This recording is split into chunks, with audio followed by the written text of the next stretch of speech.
the future as well, as Australians, quite rightly, look to their governments from one coast to the other for action to improve the power supply and to put downward pressure on power prices. And that's exactly what we're working to do.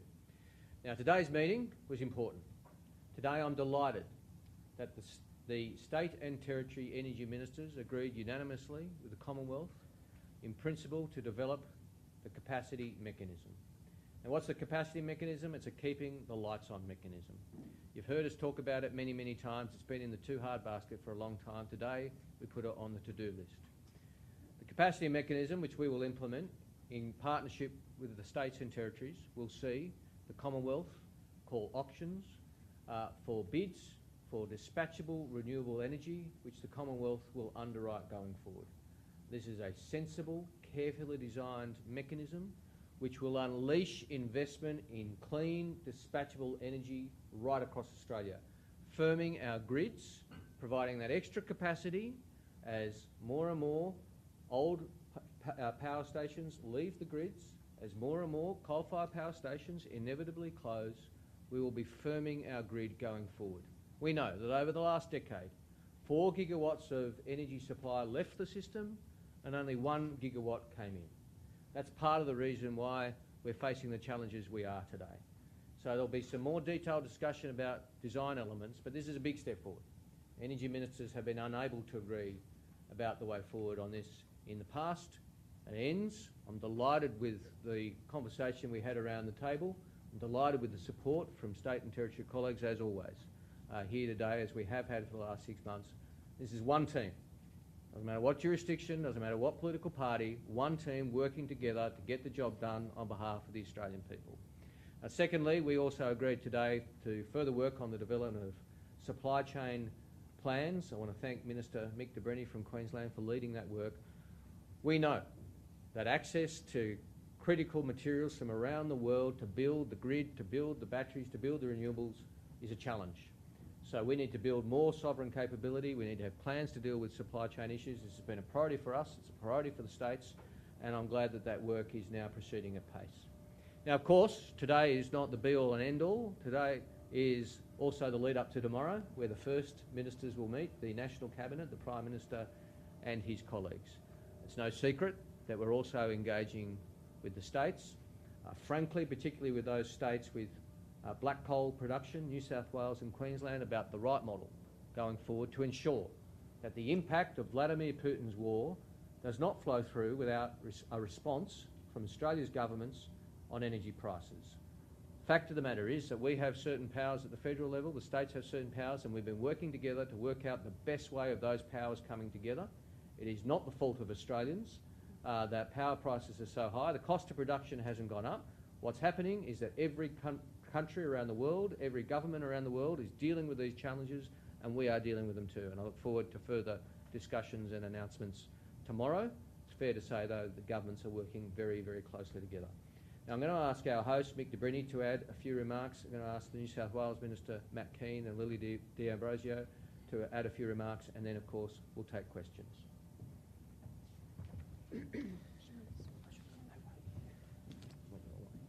Thanks very much, Chris. Well, during today's meeting, we were all briefed by market bodies, and I, of course, like others, will be briefing the Premier of Queensland ahead of tomorrow's National Cabinet meeting. Tomorrow, as Chris has said, First Ministers will meet to consider immediate cost of living measures for the energy system. But today, Energy Ministers made more historic progress on this nation's energy independence and on our sovereign capability over foreign supply chains. Because firstly, today we approved a new national scheme to underwrite investment in new firmed renewables. This is a win for Queensland. And I'm pleased to stand here with all of my colleagues who've had to go it alone without the support of the Commonwealth for nearly a decade. But today, and now since the election of the Albanese government, we have that support. After a decade of L&P denial and delay, today I'm very pleased to announce that Coalkeeper is dead. Angus Taylor and Scott Morrison's Coalkeeper is dead. What we have decided to do is accelerate sensible market reforms and investment in new energy storage and the grid. It's about funding for new firmed renewable energy. And this is about prices, because only when the market is dominated by clean renewable energy will we see wholesale energy prices come down permanently. Secondly, Australia's renewable energy transformation is our opportunity to bring back manufacturing to Australia. There are global shockwaves running through supply chains. We see wait times for hydrogen electrolyzers out to months and years, overseas concentration of wind and solar components, and soaring demand for critical minerals. So in the race for this nation's renewable energy future, we are seeing too many Aussie dollars going offshore. But today, states and territories have agreed that rather than sprinting against each other, we will run a relay as a team against other nations. The National Renewable Energy Supply Chain Energy Action Plan will help us deliver our energy transformation and make more things here in Australia. So whilst Queenslanders have won today, I also want to congratulate Lily D'Ambrosio and the Andrews government. Particularly, they have shown that Australians back public ownership once again.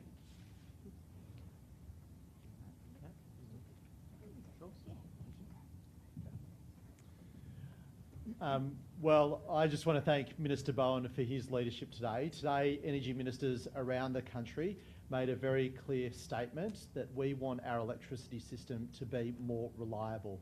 And as a result of the introduction of the capacity mechanism, that's exactly what will happen.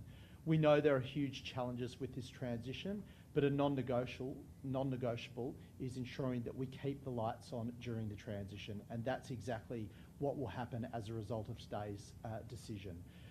We are very pleased that the Commonwealth Government has agreed to ensure that the New South Wales capacity mechanism that we have in place will be supported by the Commonwealth, and we welcome that and acknowledge their investment in our scheme here in New South Wales. I just want to comment briefly ahead of tomorrow's meeting on the very constructive discussions that I've been having with Minister Bowen throughout the day.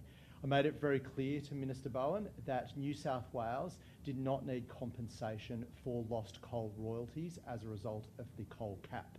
However, we did ask for financial assistance to support families and businesses as a result of us doing what we need to do to support our country in lowering energy bills as a result of the illegal war in Ukraine. We are very close to landing a deal. New South Wales wants to work with the Commonwealth to ensure that we protect not only electricity users in New South Wales, but indeed electricity users across the national energy market. We will do our bit. We're very close to landing a deal, and I look forward to having more to say tomorrow. Thank you very much. And firstly, can I thank Mick de Brenni for hosting us today. Mick has been a really terrific minister, and his hosting of today's really important energy ministers meeting really has really drawn a very clear distinction between the past and the future. And the future, of course, is one where all of us together are Team Australia. We've got our own, of course, agendas, and we've got our own robust programs that we want to achieve in each of our jurisdictions, but knowing that we can do so much more and more quickly by working together. And certainly the Andrews Labor government was elected, or just re-elected just 2 weeks ago, with a mandate to deliver 95% renewable electricity by 2035.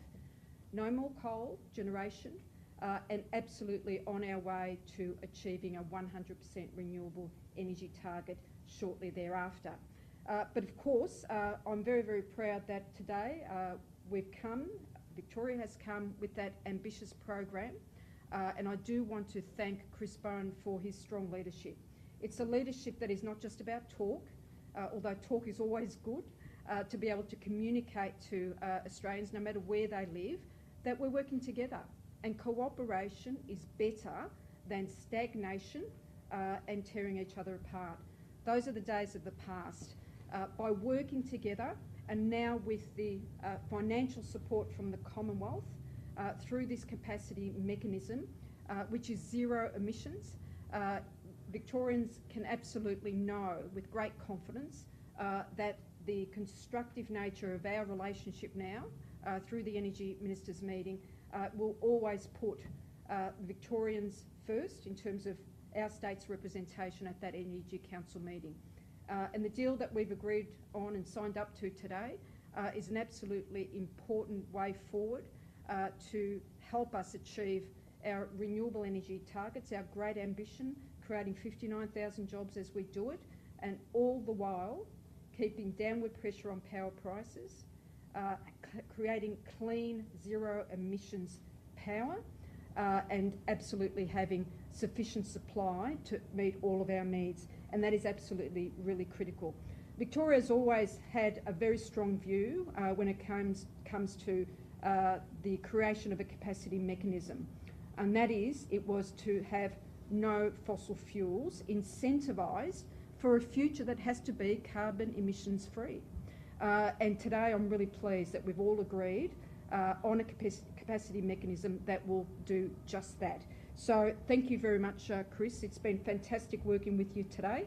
It will enable us, of course, as a state to meet our ambitious renewable energy targets, no more coal generation by 2035, but importantly also, of course, supporting our nation-leading energy storage targets that we announced back in September. Thank you, Lily. I'll direct traffic for questions. Mr. Bowen, you said obviously states have signed up to a capacity mechanism, but there's still a few aspects of the design to sort out. Can you outline what's actually been agreed to in terms of a design, or is that still to be noted out? Oh no, we've agreed to a lot today. There's just some implementation details which, as you'd expect, officials will work through. But this is important because this will unleash at least $10 billion of investment in renewable energy across Australia, at least 6 gigawatts of generation. What has been agreed is that the Commonwealth will run auctions for dispatchable renewable energy on a jurisdiction-by-jurisdiction basis, state by state, territory by territory, in close consultation with the jurisdiction, guided by a EMO as to the gaps. We will call for bids for a floor price, which will be underwritten and guaranteed by the Commonwealth, and a ceiling price in which, after that, the Commonwealth will share in the revenue. That's the risk the Commonwealth is undertaking on behalf of the country to ensure that we provide that stability and certainty for renewable energy, because we're overcoming 10 years of stop-start policy and 10 years of denial and delay, and there's a lot of perceived uncertainty. This will provide a lot of certainty to renewable energy investors. It has to be firmed, i.e. dispatchable, i.e. accompanied by storage. That's what we desperately need in the grid. So those criteria are very, very clear. The principles outlined and supported by ministers today unanimously are very clear. This has been to every energy ministers meeting I've been to, and several before, many before, and there were plenty who said, this is dead, it'll never happen. Well, today Australia's energy ministers proved with goodwill that we are making it happen. So are fossil fuels, coal and gas specifically excluded? This is it up to individual states? No, this is for renewable dispatchable power. Very clear. Renewable, dispatchable. One for Minister King, if I can. Of course. You asked the Commonwealth for financial assistance to support families and businesses. You don't want compensation for a loss of royalties due to the coal cap. How much have you asked for?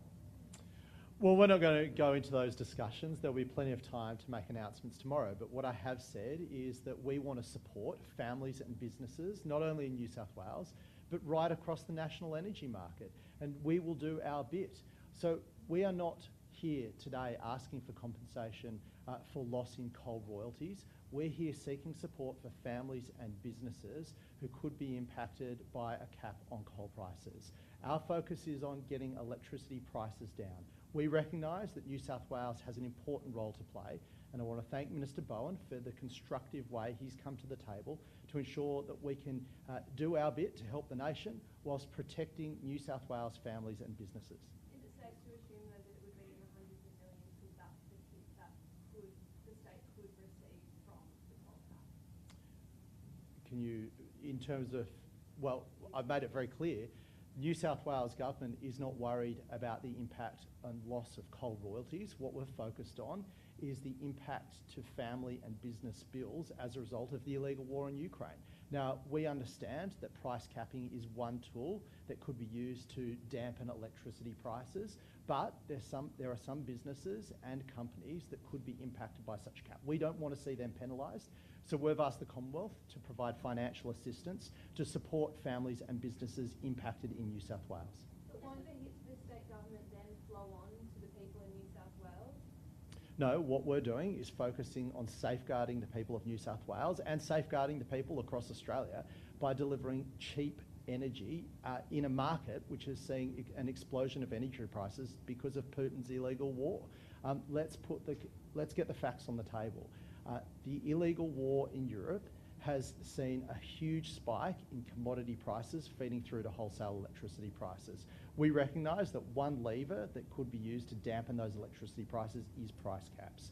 Now, we understand that that could have an impact on families and businesses in our state. We've asked the Commonwealth to consider financial assistance to those families and businesses. We're very close to landing a deal. We've been having good faith discussions, and I'm confident we're going to get a great outcome tomorrow. Question for Mr. Mick Brenny. Gee, oh, we've done well today, huh? It's a very Almost crowded into it. crowded stage. You guys definitely need a bigger stage. But also, Minister, considering what your New South Wales colleague has just said, Queensland raked in $3.5 billion extra royalties in 2022-2023 financial year across both years. Why is the state not prepared to take a hit for the greater consumers across the system? Well, I think there is actually real consistency between what Queensland and New South Wales, the Commonwealth and all states and territories think is important, that we protect households and businesses from volatile global fossil fuel markets. In terms of what that means for Queensland's economy and what that means for National Cabinet, as I indicated earlier, I'll be briefing the Premier on the outcomes, very important outcomes from this meeting, and she'll be settling those issues at National Cabinet tomorrow. Has your office been in contact with some of these big companies, these big coal companies, about what could potentially come their way? So I convene a Ministerial Energy Council, and industry, conservation groups, consumer groups, peak bodies and unions are all represented on that, and we speak and listen to those organisations on a regular basis, and I convened a meeting of the Ministerial Energy Council earlier this week. The Palaszczuk government is very clear on the diversity of views in relation to these matters.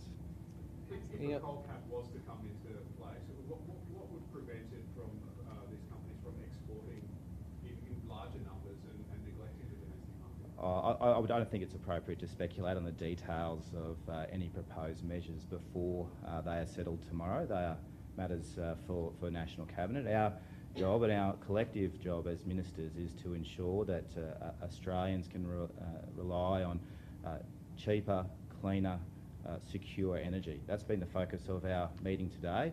In terms of immediate cost of living pressure relief, that is a task for tomorrow. But as Energy Minister, can you acknowledge though that is a risk?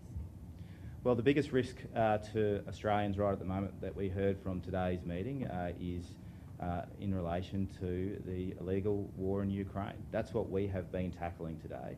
As I said earlier, until our market is dominated by clean, renewable energy, we won't see the sorts of lower prices that Australians want. That's what we're focused on. That's what we've delivered today. I look forward to the outcomes of National Cabinet. I know there's been significant collaboration between First Ministers, and we'll expect that to continue tomorrow. Minister Bowen, if you exclude coal and gas from the mechanism, where will the capacity come from? Renewable energy. Solar, wind, stored through storage mechanisms. We will get Australia's energy system to 82% renewables by 2030. What dispatchable renewable energy sources are available right now? Wind, solar, dispatchable, stored through all the storage mechanisms, plus pumped hydro where appropriate. I mean, this is the drive. Our transition to renewable energy has been too slow and too disorderly. Now, anybody who suggests we're going to bring on, new coal-fired power stations is just selling a pup to the Australian people. The previous government tried that, and they couldn't deliver it, despite the fact they were talking about it. What we will do is provide an important transition safety net.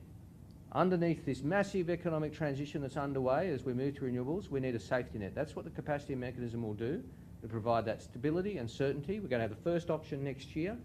We're not going to wait till 2025 or 2026. We get cracking next year.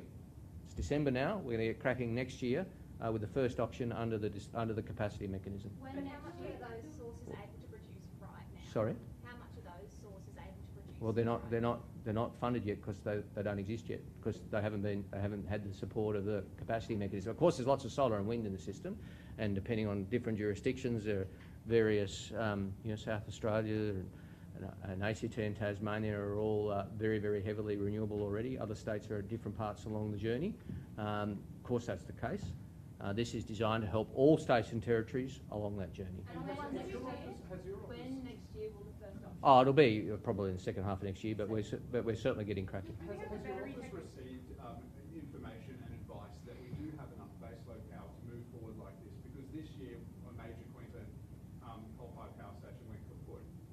So we lost Correct. that Is that the offline. technical term? Yes. Callide has had some issues, which It exploded and collapsed. Yes. And then the two other generators went offline. no, and that's the point. So- And that's the point. So Thank you. your Thank you. office That has is. advice that That is exactly the point. Yes. That's why we need this mechanism, because coal-fired power is becoming increasingly unreliable as the coal-fired power stations get older. That's nobody's fault. That's just a statement of fact. When you've got a coal-fired power station which is 40 or 50 years old, they're at various points in their life cycle, they become increasingly unreliable. There's not going to be a new one built. Right? So that's why we need to get the transition happening faster in a more orderly fashion. Renewables is the cheapest form of energy. It needs to be firmed with storage so that it's dispatchable and reliable. That's what this mechanism will unleash, not just support, will unleash across our country with the stability and certainty that the mechanism will provide. Do we have the battery technology to support that? Absolutely. Absolutely. Of course we do. Absolutely. I mean, there's many different types of batteries. They're being built right across. I'm not going to ask every minister to talk about what's happening with batteries in their jurisdictions because we'll be here all afternoon. They're being built, but we need them built faster and we need them deployed across the board in a much more sustainable way. But you're confident we have the base load to do that right now? Well, I don't understand what you mean by we have the base load right now. Of course we have the base load that we have now. We need more base load power. But if we do lose some major power plants for whatever reason, by a cyclone or another explosion... So therefore we need more power generation. But right now- We need to generate more power generation urgently, and that's renewable. And that's why one of our requirements in the auctions will be there's got to be firmed with storage so it's dispatchable. But the question's about the short term. Yeah, and you're asking is there enough baseload power now? I'm saying we need more of it. We need more dispatchable renewable energy. Any other questions?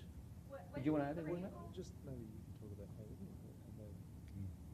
about And AEMO strongly supports the work that we're doing and recognises and recommends that the work we are doing is absolutely essential to system stability going forward.